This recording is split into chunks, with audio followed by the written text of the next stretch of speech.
next session is planning and preparing for a coaching session. Again, for me, this is a really, really important thing that we need to think about and consider, especially if we're going to be putting on, coaching sessions for a group of 10, 15, 20 kids at a time. So oftentimes we'll get to do that maybe during holiday clubs, when you're running a team, of course. So what are some of the things that we need to think about and consider as we are doing all of that? So we're going to start on page 8 of the manual. So if you want to just jot some notes down and stuff there, you can do that. Alright, so basically planning a session takes 4 stages. Yeah? The first stage is to get all the information that you're going to need in order to put a session on. Okay, we'll talk about that in a second. The second part is organizing it all. So it's getting together all your equipment, the facilities, laying it all out so you're ready to go. So that means turning up the facility and actually getting ready. The third part is actually delivering the session. So that's putting the session on. So the kids have arrived, you've got 2 hours, you've got 5 hours, etc. Bang, you're into it. So there's putting the session on. And then the last part, and this is part that perhaps a lot of people don't think to do, but it's actually review. Look back, think back, discuss what's worked, what's not worked, what's gone well, what's not gone well, and adjust, because you never know when you might want to use that session again. I did 3 years at RMI, and one of the things that I always did was every coaching session I had, I would always prepare, where's it gone? I'd always prepare my lesson plan. Can't find where it is now, I must put it in some other pocket. But when I get home that night after putting my session plan on, I would go through it with a red pen and I'd say, listen, this worked well, it was great doing 5v3, the guys got into it well. Then on my next bit, okay, maybe we're doing a shooting drill. Listen, that didn't work. So next time, instead of putting 3 defenders in there, I might just put 2 defenders in there. And so you'd write just little adjustments and little changes so that the next time, if I was to do that session again, I would have thought, well, that didn't work, so here's how I correct it and make it better. It's alright? You okay getting through there? Yes, thank you. Yeah. Alright. Thank you very much. Not a problem. So 4 aspects to putting on a good session. That's planning, preparation, organisation, setup, delivering it, and then evaluating it at the end. Okay? So, first part is we're going to look at the planning and the preparation. First thing we're going to look at is the information that we need for putting on a session. The second thing we're going to just quickly look at in your coaching manual, you've got some of these which I'll show you, are actually session plans. And I love that statement at the bottom there, fail to plan, plan to fail. Yeah, you guys might have heard that one before. Listen, I think it's so important. You have to plan wisely and well. Okay, so little activity. Here's the scenario. I'm heading off on holiday. God's been really good and he's given my wife a pay rise, so we're off on a holiday to Turkey. Alright? Been there once, I quite like it, I'd like to go back again. So I'm off on holiday to Turkey. You have kindly offered to run my coaching session for me. Okay? You've only just got to know me. You've never met these players before. You've never been to a session before. Okay? You've got one phone conversation with me though. Before I climb onto the plane, you've got one phone conversation with me. What questions would you be asking me before I head off on that flight on my holidays, so that you can adequately go and coach my players while I'm away? Do you understand what we're doing? Okay, 3 or 4 minutes, just quickly discuss. What questions would you ask me on the phone? Yeah.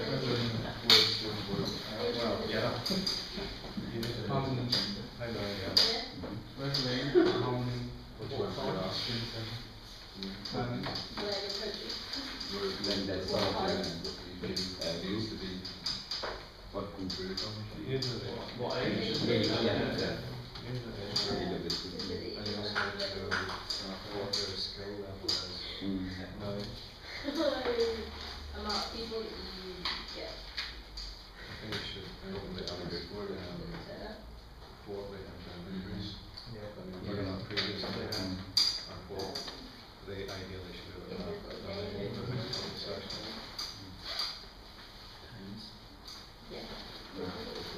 Obviously have materials, resources, equipment there. Oh yeah.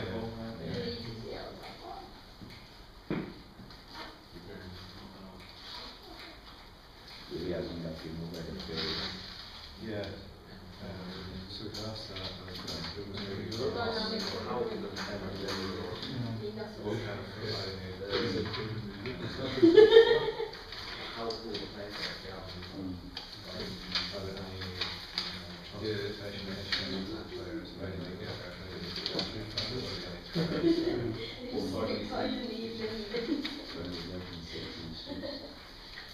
Yeah. Oh yeah. Yeah. Or how they discipline something quite hard to Yeah. you get a lot of like flaps of the field where you play or Yeah. Yes, really control the group. yeah.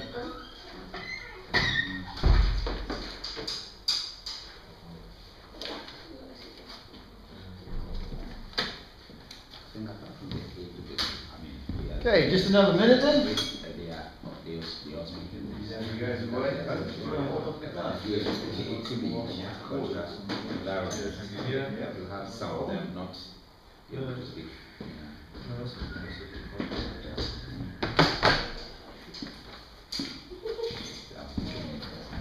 No, that's Yeah. Yeah. Well, when we go coaching, like, you go out to speak slower, like, so like, we end up being clearer. Whereas here we can be like more. Okay. Well, listen, there's probably a ton of stuff again in there for us to be thinking about. But tell you what, we'll start over here with you guys. What were some of the things that you talked about? Who your coach and set age. Okay, so the age group, good. Ability, excellent. A lot of people forget that one. Because if I was to be coaching at a primary school, let's say under 12s, would I prepare the same kind of a session for under 12s at the Arsenal Academy? Probably certainly at the Manchester United Academy. I would. We have an Man United fan. Okay, yeah. All right. So actually the skill level and the ability level, don't we? Yeah. What else? A couple more. Medical. Yeah. Excellent. That's a big one. The medical background. What kind of illnesses do they have? All right. So especially if they've got diabetes, if they need asthma, if they've got asthma, those kinds of things. Every now and again we might have some children with heart issues. They might have epileptic fits, things like that. Epilepsy, we need to know about those kinds of things. Good. One more. Is there anything that you've been working on in the past? Excellent. Yeah. So what are some of the themes that you've already done in the past? So that, Say you did last week. yeah. Good. So one of the questions you'd ask is, what is there a topic or a theme that you want me to do or to cover? Excellent. What about you guys here? We had what equipment do you have available? Great. Okay. Will there be parents present? Why is that important, do you think? Well, There's a few reasons. yeah, I suppose in terms of transportation, I should get them to and from the venue. Yeah. And if parents maybe get micro or Well, there's two reasons for that. Yeah. Sometimes parents will give aggro, so you want to know if parents are going to be there. yeah. Because you want to cut down on that if it is an issue, but also, secondly, it could be the parents there that actually help you.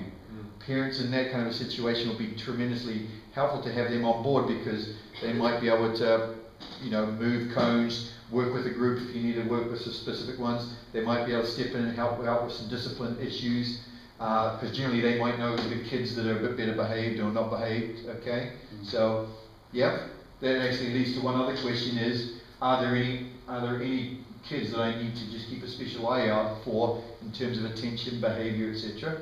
Good, couple more? We had language barriers, depending on where you work, you could be working something where English maybe isn't necessarily the first language, so Yep.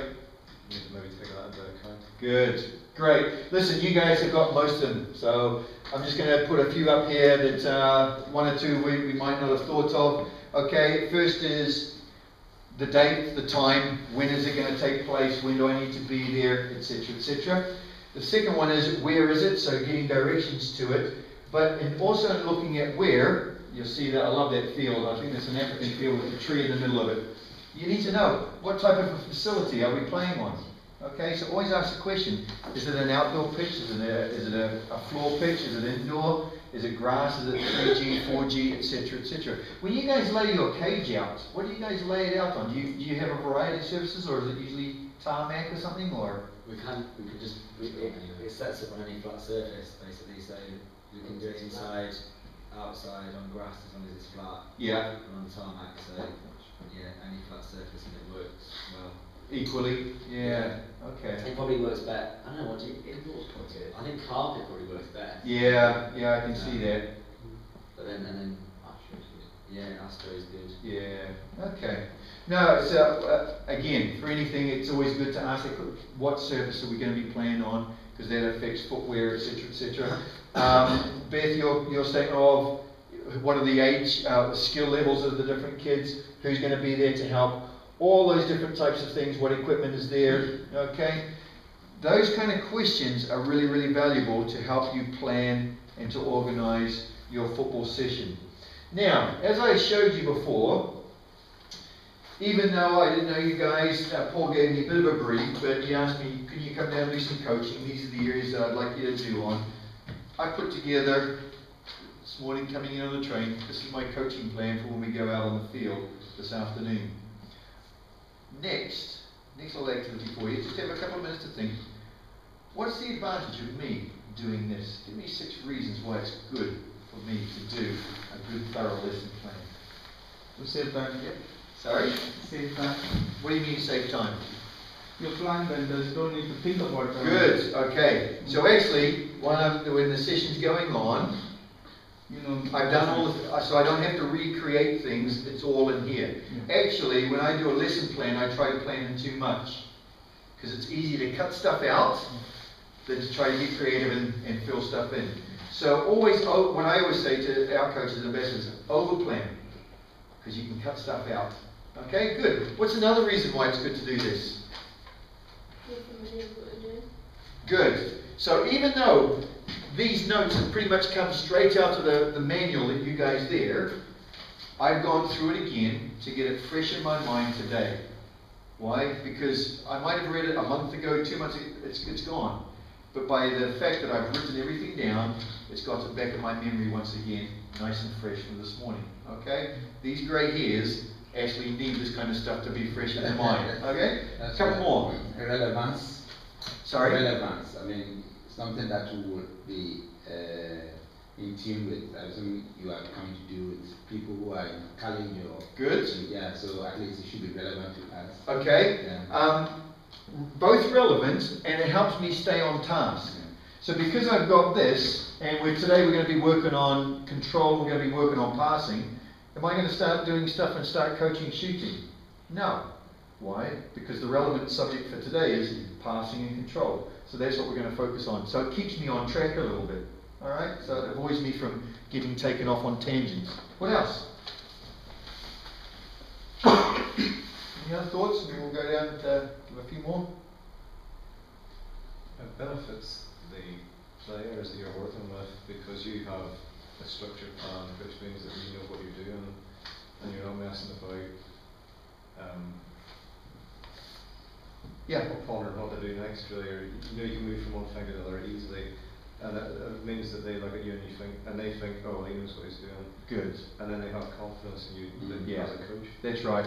And actually, that's me taking my role professionally and seriously, isn't it? So I'm acting like a professional there. Yeah. So just here's a few reasons that, again, on page 8, you could jot some of these things down. What are some of the reasons for preparing a good lesson plan? Well, we've talked about some of these. Being professional, responsible. It gives me time to assess it helps me assess my time with the players. So for example, if I collect these over a season, I can look back through everything that I've done over a season and say, well listen, have I covered passing? Yes. Have I covered shooting? Yes. Have I covered defending? Yes. Have I covered attacking? Have I covered one-on-one, etc.? Oh, I haven't done anything with my goalkeepers. So it helps you assess, where have I actually spent time with my players during the course of the year? Here's my biggest bugbear. You look at, and I coached for 3 years, or I wasn't a coach, I was the director of coaching at an amateur club called Bolton County. And a lot of those coaches, they didn't do this. And because they didn't do this, when they ran out of ideas, what would happen? They would roll the ball out and they would just let the players play. Now, yes, that's good, but they would just let the players play.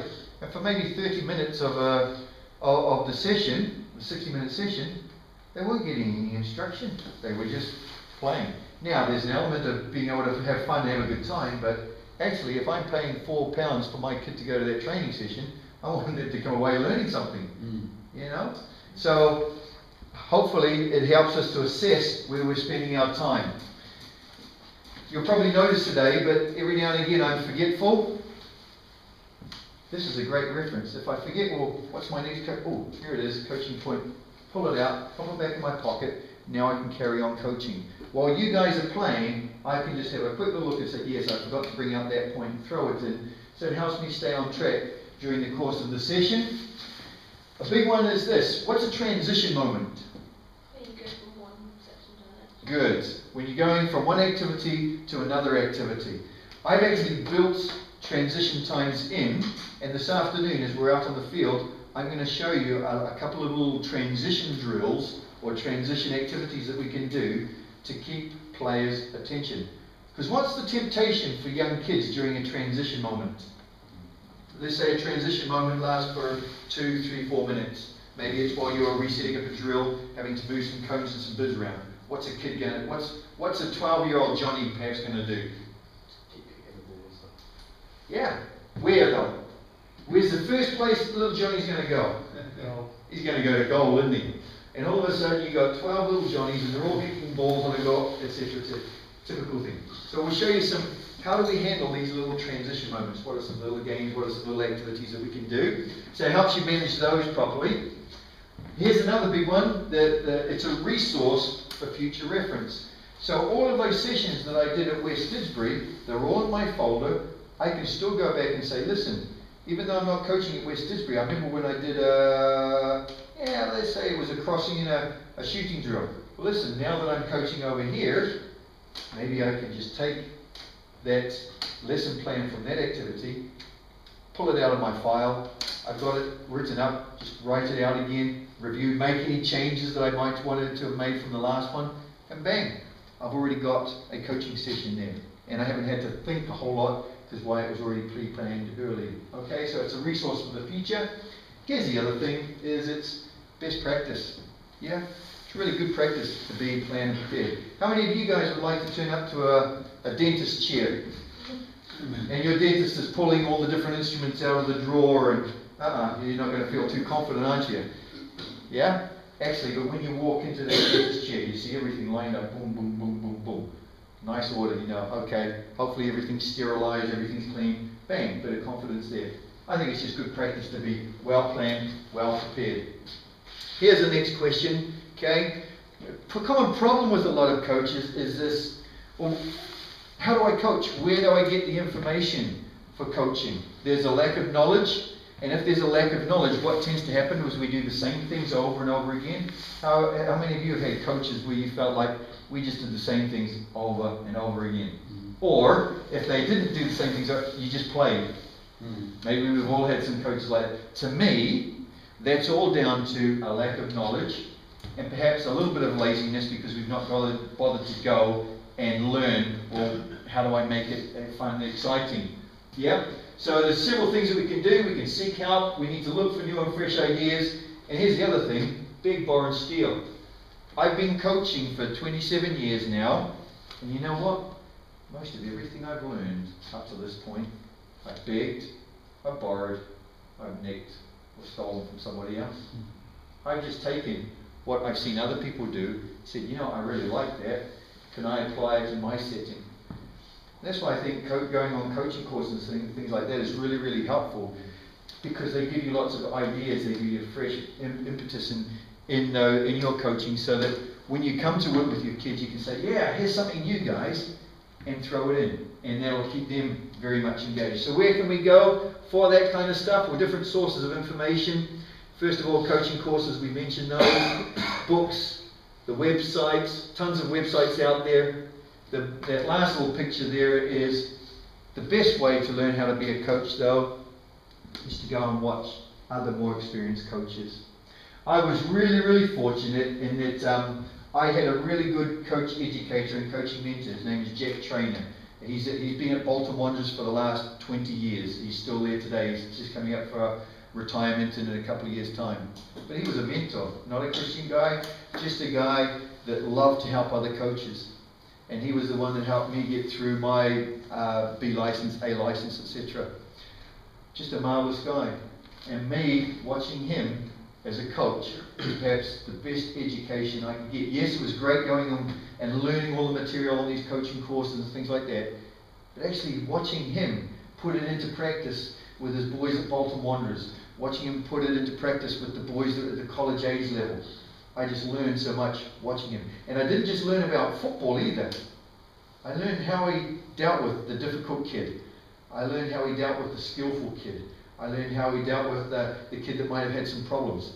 Because even though he's a really knowledgeable guy, hard guy, he was very soft, he was very gentle as well. So he himself was a professional player, played at a couple of, he was a Scottish guy, played at a couple of clubs up in Scotland, professional level, now at Bolton Wanderers. And again, I learned so much from him.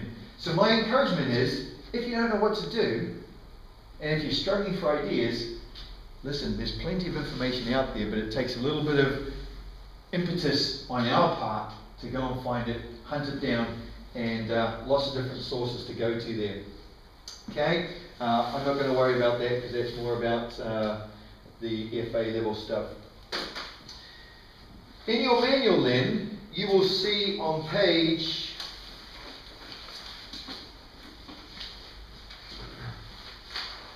13.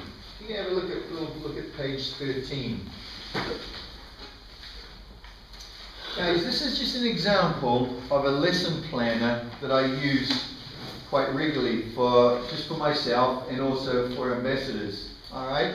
Now, I'm not going to go through it in any great detail, but this is just an example of one. But also, I've got a couple of other examples, fairly similar, but again, it's just got all the important information about the players, about what I'm going to be doing, some of the stuff I want to communicate. And this is just little sheets that I put together on a computer. Yeah. So just 3 or 4 different formats. And what I do is I keep each of those in a little plastic sleeve that oftentimes gets carried around in my bag or in my little file there. So that whenever I'm going, as I'm traveling somewhere, if I'm going to be doing a coaching session, I've always got plenty of these blanks on hand to say, okay, this is what I'm going to do, this is how the session is going to be laid out. And I would just encourage, always have plenty of these on hand and have them available. And on any FA courses and on our Trek course and things like that, I just tell guys, listen, don't write on that, take it home, print off 50 copies, and just have those on hand, because whenever you call on to coach, this is the first place to start in terms of filling things out. So, what are some of the things then that we want to have on a lesson plan? Well, first of all, you need information on the players. Okay, what level are they? Are they mixed ability? Are they excellent guys? So, are they Man United Academy, Man City Academy, or are they at a primary school? Okay, so you want information on them. We've already talked about the medical information you might want on them. Also the gender, so we might need to know, are they just boys? Are they boys and girls? Are they mixed? So you want to have a little bit of information about that. We've already talked about the resources and facilities. We won't go on anything further about that. Here's the big thing though, is what do you want to have covered? Okay? What is it when you're coaching somebody? What is your theme? What is your topic? So there'll always be something like that. So it might be shooting, defending, dribbling, whatever. But then also you will have some key objectives. and you will have some coaching points.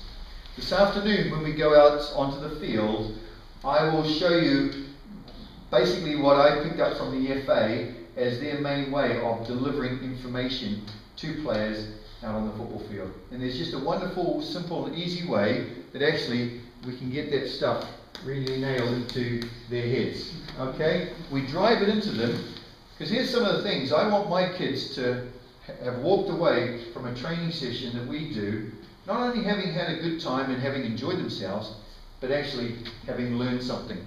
Okay? If a child walks away having had a great time, that's great. But I want them walking away a bit more educated and having some solid thoughts of what have they learned in that time. So we're going to look at that in terms of coaching points. So we'll highlight that. A mark of a good session, coaching session plan is this. Is this thorough enough that I could hand it to Paul and say, Paul, listen, I'm sick this afternoon, sorry, I can't coach these guys, but you know what? There's all the information that you're going to need. It shows the layout, it gives an explanation, it gives the coaching points. Can you run that session for me? And a good session plan should be able to do that. So, what should go into a session plan? Well, as you'll see here, I've got a nice little diagram. So in my diagram, I've got my area, which is 30 by 30, marked out by the squares. Yep, so 30 by 30 area there. I'm going to be working with 10 to 12 players, so I've got my X players are on the outside, so they'll be in one colour bib. And then I've got some players working on the inside. Now on the players working on the inside, I've got 6 players altogether. I've got 4 attackers, and then I've got 2 defenders. Okay?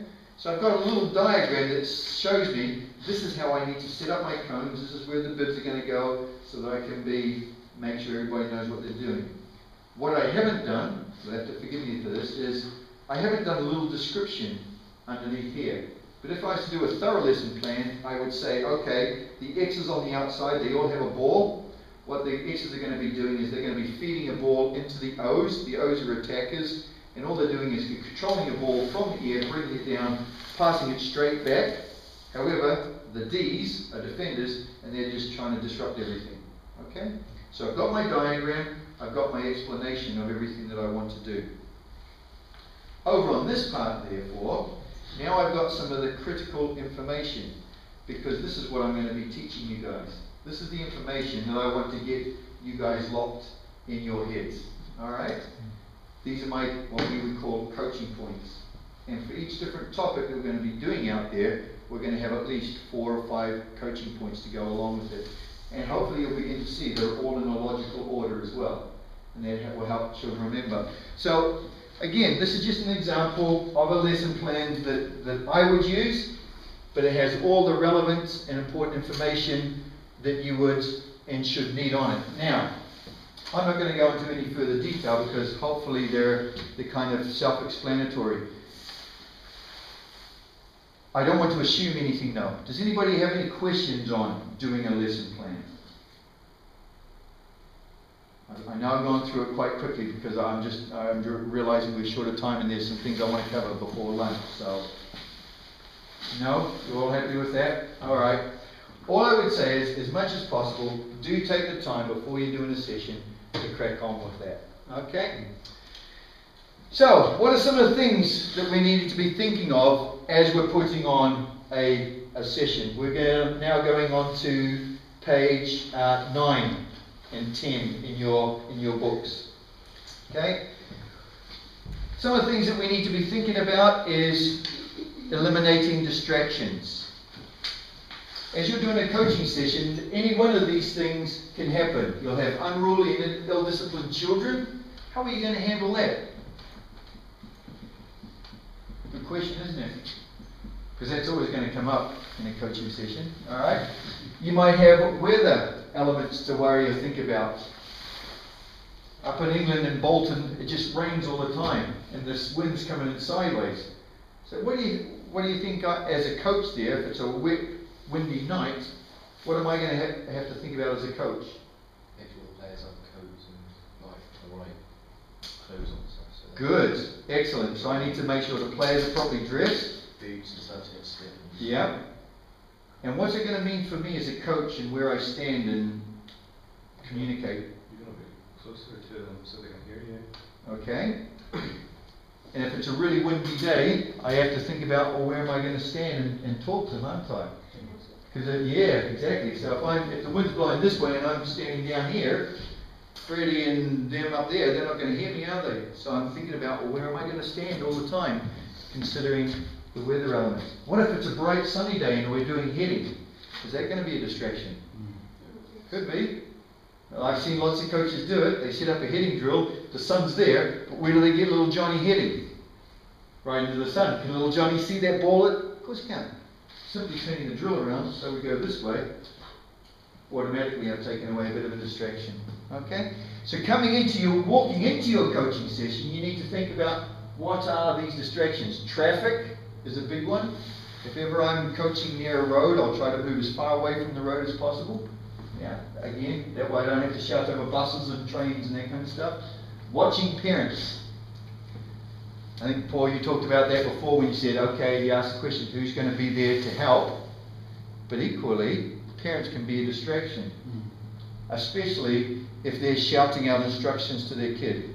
Here's where a little bit coming back to leadership is really important. If you're coaching your group of children, would you allow parents to coach from the sidelines? Why, Charles? Then they will distract. They will give different instructions to them. That's the main one, okay?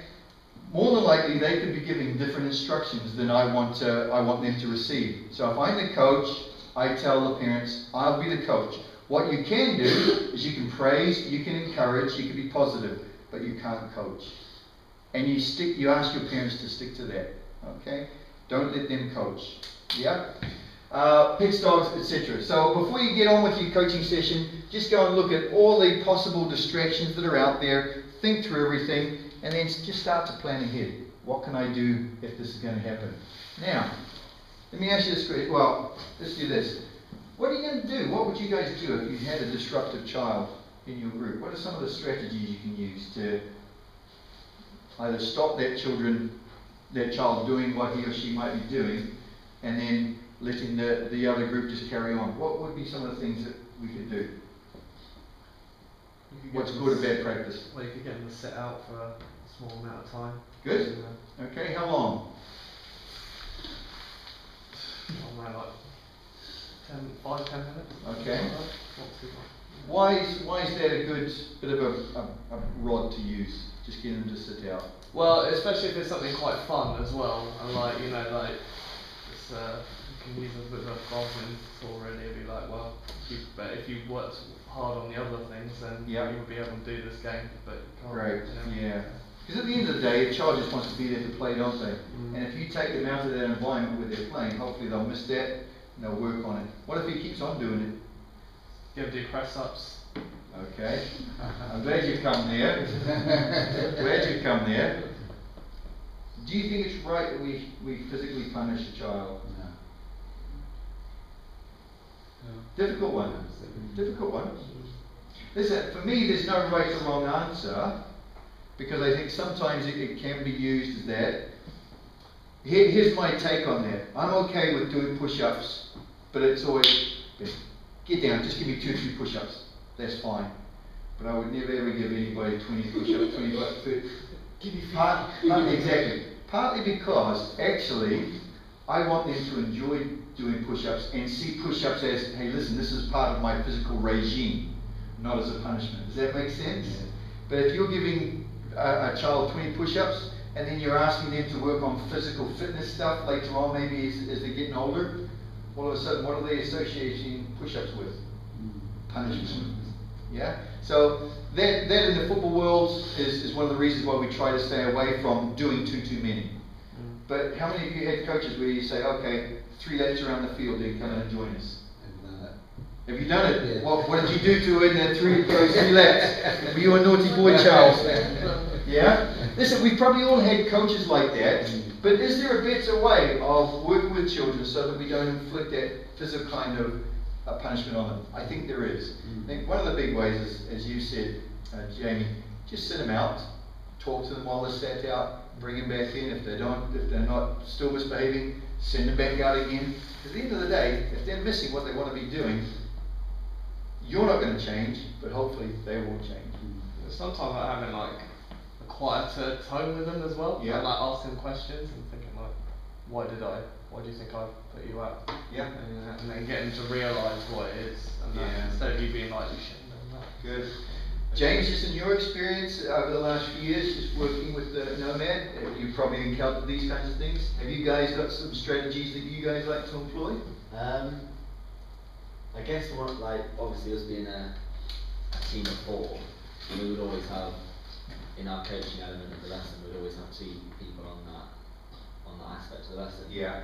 And so I guess we would observe the group, and then if there is particularly someone that is causing trouble in some way, then the other person might go and just attend to that person and just keep an eye out. Good. Or maybe just take it to one side and have a word while the rest of the session's going on. Yeah.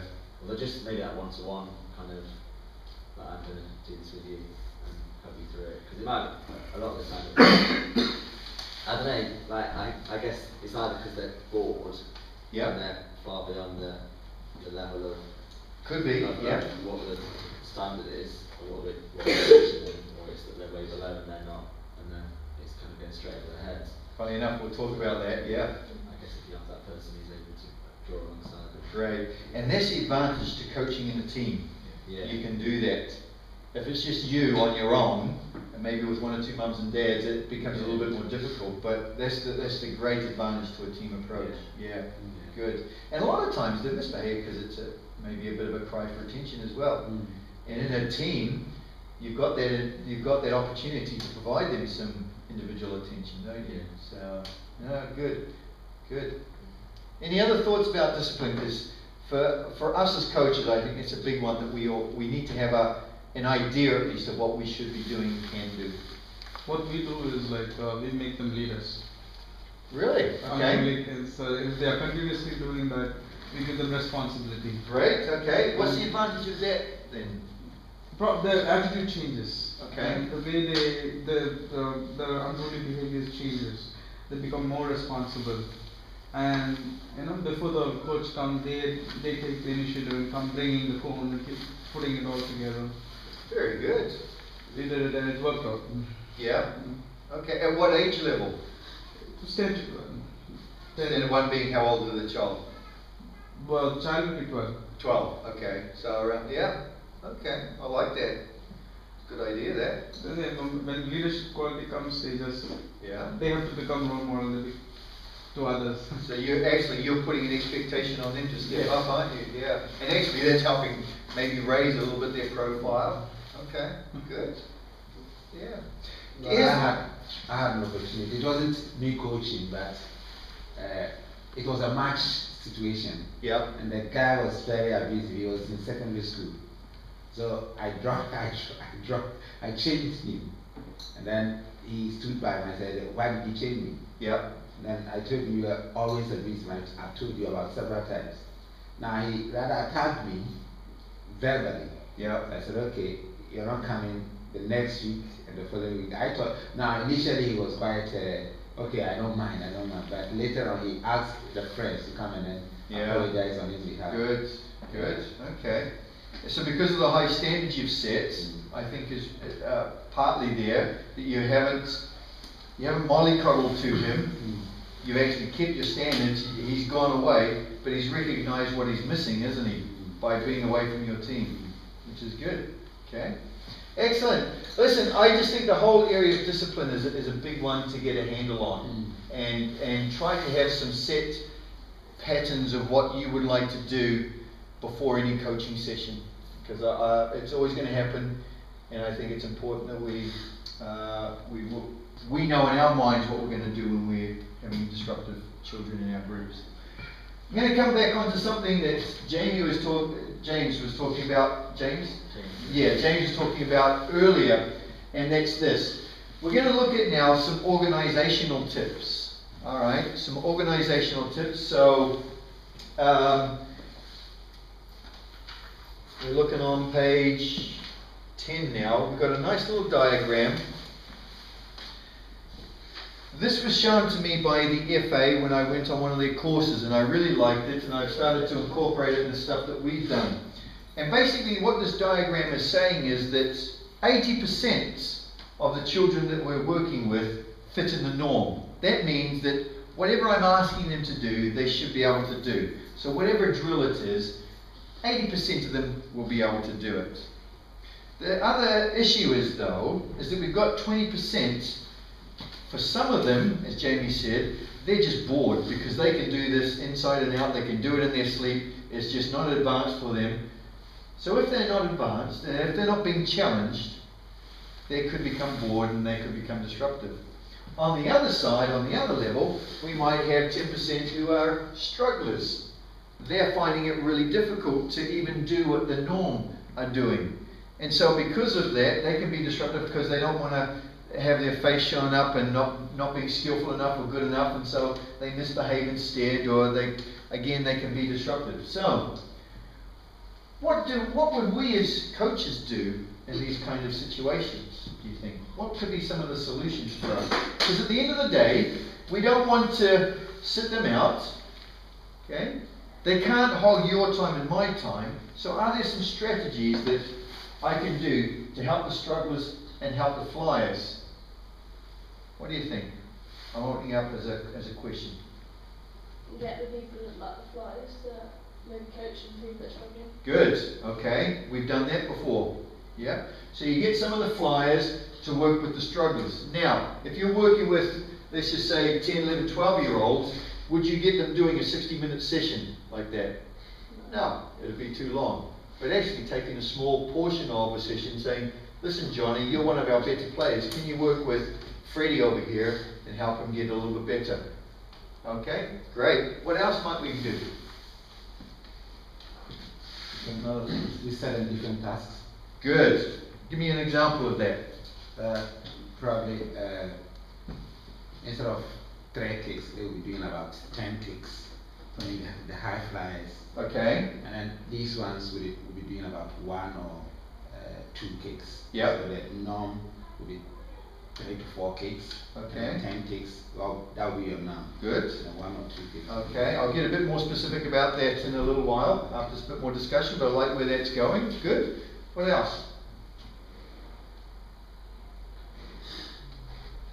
Anything else we can do? You can really see what the strugglers are struggling with, and then sort of coach them on what they're struggling with. Yeah, so give them a little bit of personal tuition.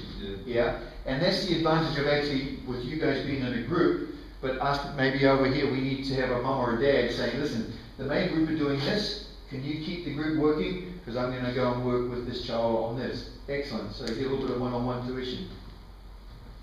Here's one thing I just want to mention. I'm going to try to demonstrate this for you a little bit later on when we're out on the field. But a great quality of a coach is to recognize the flyers and the strugglers and actually go around and give little individual bits of information. So let's just say, Johnny, you're my striker. Okay? So Johnny, every time this time you get the ball, we're still going to keep playing the game, but you're not allowed to pass it now. When you get the ball, I want you to take it. I want you to try to beat somebody and take them on. Okay? So he's one of my advanced players. Charles, let's just say Charles is one of my strugglers. Okay? But he too is a striker. Okay? Charles, all I want you to do in this game is when you receive the ball, a lot of times I see you just release, you got your back to goal. All I want you to do is don't even think about turning just yet. Can you make a good pass either backwards to the midfielders and behind? And so I'm giving some information that's going to challenge my striker here who's a flyer, but I'm also giving a little bit of an individual challenge to Charles here who's struggling and saying, listen, this is all I want you to do. So I'm pushing him to get better, but I'm helping this individual who's struggling to keep up, but I'm giving him a few different options, just saying, listen, I'm happy if you just do this. Okay? And actually, that allows me to get around to, and if I did that to Churchill, to all the guys I'm going around, actually, I'm spending time with a lot of individuals on my team. Okay? And it's really advantageous to do this with these guys, but actually, even with the norm, there might be some little things that I could find to pick up and help out with. Here's an easy one. Charles. Sorry, Jamie. Johnny, sorry. Johnny, I'll get there. What foot do you mostly use? Left. You're a left foot. Johnny, every time now you get the ball, I want you to use your right foot. Okay? Just change the conditions. So when he's playing in this game now, all Johnny can use is his right foot, where he's most likely loves to use his left.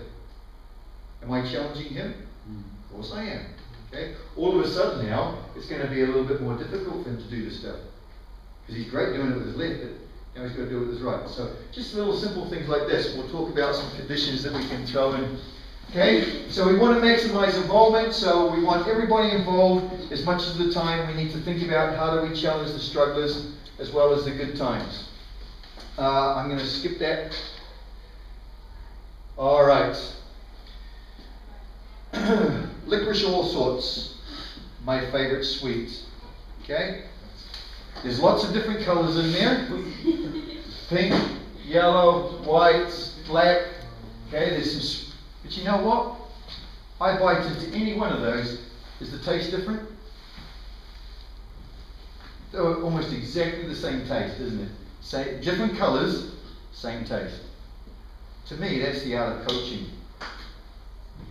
We're doing different things, but actually what we're coaching is the same. How many techniques are there in football?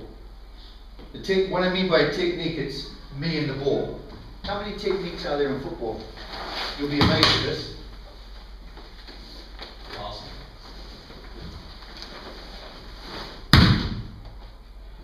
Techniques, how many? Give me a number. 25. Any advances on 25? This one. So we got 1, we got 25. 5. 12. 9. Okay? If you think about it, there's only 8 techniques of football. Passing, shooting, dribbling, running with the ball, heading, control, goalkeeping. I can't think of the last one. No, there's all the, there's one other one. Sorry? Crossing. Now that's pass. It's easy to cross a long pass, isn't it? But listen, here's the thing. 9 things to work on, but actually, how many types of passes are there? Anybody know? About 5, yeah. So you've got the long pass, through the air pass, you've got the driven pass along the ground, you've got the short push pass, you've got the little flick pass, you've got a little heel pass. All together with passing, actually 5 techniques of that one basic technique of passing. All of them require different skills, different techniques, different body shapes, etc. But actually, it's down to passing. The point I'm trying to make is, even though we're doing the same thing in terms of football, what we as coaches need to do is we need to create a variety of ways to make it enjoyable for the kids so that they don't think they're doing the same thing over and over again. Because I can set up a passing drill, and I can do that passing drill probably 365 different ways. Johnny was thinking, actually, we're doing passing again today, coach? This is the 365th time we're doing it. No, it's not. My focus might still be on passing, but because I'm setting it up different every single time, is Johnny thinking we're doing the same thing over and over again? No. Why? Because I've simply changed up the drill. And the art of coaching is this. The art of coaching is, how do we take the skill of passing, which are essentially the same 4 elements, the same technique, but how do I do it in so many different ways that the kids think, wow, we're doing something different today. This is a great coach. Actually, we're focusing on the same technique, we're focusing on the same skill. So the art of coaching is really doing the same thing, but in a very, very different way. Coach thinks, bang, I'm getting the information out there. Player thinks, wow, coach is doing something different with this, so they're actually excited.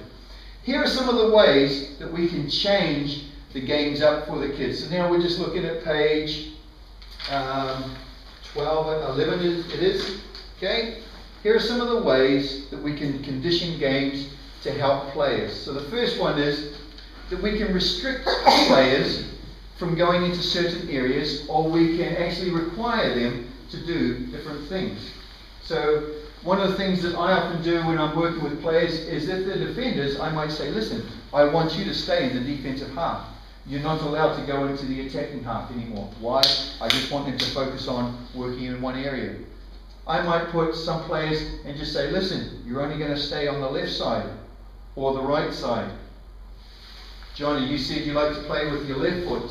Every now and again, I might want to challenge you a little bit, and the condition is, okay, Johnny, you like to use your left foot, you love to play on the left wing, but today, what you're going to do is you're going to spend most of your time out on the right wing and on the right side of the field. Okay? So I'm challenging and I'm putting a restriction on him or a requirement on him so that he can do something different, so that he can learn, hopefully, to be a better player. How many of you guys you've all heard of IX, haven't you? Yeah. Have you ever heard of the expression total football? Yeah. Can you explain what total football is? What have you heard about it? What do you think it means from the Dutch? If you don't know, that's fine. Yeah. Is it where you're not assigned to a specific position? Carry that on, that's exactly right.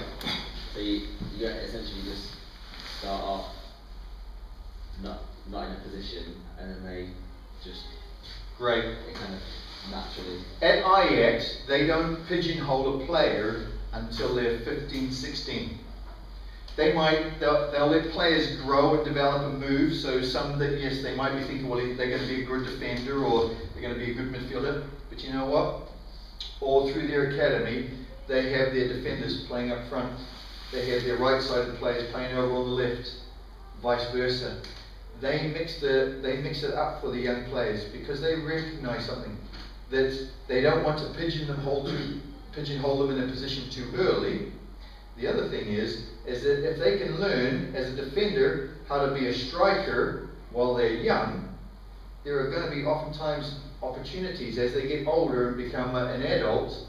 They're going to be in those attacking situations, and because they've learned it down here, they're much more familiar with it and be much better and able to make that adjustment as they get older because they've practiced it down here. So the concept of total football is, listen, we don't pigeonhole players, we get them playing all different kinds of positions, we get them experiencing all the different experiences of football, and then as they grow older, they start to slot into a place and into the position that is best for them as they're getting older. But that all comes when they put requirements and restrictions on them. Okay? And they play them all over the field. They don't just pigeonhole them right then and there. Okay? What are some of the conditions that we can put on players? I've got some up there. So some common conditions that we can use for players are, as I said about Johnny, if he's left-footed, can I have Johnny just use his right foot? What might be some others? Think about some of the better players that you've played with. What might a coach say to them to make them better or challenge them? Maybe like setting up goals instead of scoring them. Good, okay. So this time, Jamie, rather than you turning and taking a shot, I want to see, because I know you can score, but can you set somebody else up? Excellent, I like that. What might be another one? That's specifically related to you. What might be another one? Less touches. Sorry? Less touches. Less touches. Who would that be for? The more advanced player or the struggler? More advanced. Good. What are some others? Oh, I've got some up there, aren't I? Yep. What else think of some? Holding the ball for some time. Sorry? Just keeping the ball. Keeping the ball, taking a player on before they pass it? Yep. Guys, in one sense, the sky's the limit with some of the conditions that you can put on players. And part of the creativity for us as coaches is to think, what does Charles need? And whatever Charles needs, I need to think of, well, how can I, in my coaching session, bring that out for him? And whether it's just focusing on him or doing it as a team, doesn't really matter, but what can I do to get him to think that little bit extra, to do that little bit extra that's going to challenge him? Okay? So, again, lots of different varieties. Another way of adapting and conditioning games is actually putting players in different positions. So you'll see up here, sometimes we're using bumpers on the end lines, sometimes we're using servers or bumpers on the side, and we'll be doing some of that out this afternoon out on the field. Another one is what I call, we use neutrals. A player in here who plays for actually both teams, so that when the Blues are in possession, he's a blue. When the Reds are in possession, he's a red. Okay. Have you guys come across these terms before? Yeah? Some of you are familiar with those? These are just little simple ways, little simple techniques that you can use just to change up the game of football. Because they provide a new element, they provide a new environment, they change the way a person has to think. They change the decisions that a player will have to make. Okay? So we're always encouraging them to think. This one here, usually you need quite a smart player to play that. Okay? I worked when I was at Leo Meyer. Again, this guy was on 200 pounds a week. Okay? Excellent player, brilliant player, but thick as 2 planks, honestly. Brilliant footballer, but just thick. Lovely guy though. I got him to do that in a session one time. And after about 5 minutes, he just goes to me, said, "John, can I change? I hate this. I can't play this position. I want to just be on a team." He mentally, some way, somehow, he couldn't handle with the fact of having to play for both teams. So, it takes all different kinds. But listen, that will take a very smart player. So sometimes that could be a challenge when you've got a struggling player. They have to play that position because it gets them thinking outside of the box, outside of what they would normally have to do. Okay? The other thing that we can do is we can actually change the kind of fields and the field shapes that we look at. So more often than not, we set up fields that are based in a rectangle, don't we? Yeah? But do we have to always use a rectangle? No. Sometimes we can use channels, sometimes we can use circles. I've had coaches that have been working with me and we've used triangles, different things like that. But the other thing is we can add little end zones or target zones or goals into the games. So we might have set up a regular pitch, but we can change the aims and the objective of this goal of the game simply by putting goals in different places. So on the sideline, one on each end line and a sideline, maybe 2 on an end line. Yeah? Sometimes, and this is one of my favourite games, we even put goals in the middle and you can score. A bit like hockey, you can play around the back here, but you can score through either side. All of these, just these little adaptations, change up the game of football so that Johnny thinks, well, listen, we're doing something different today, but actually we're not doing anything different, we're still focusing on passing.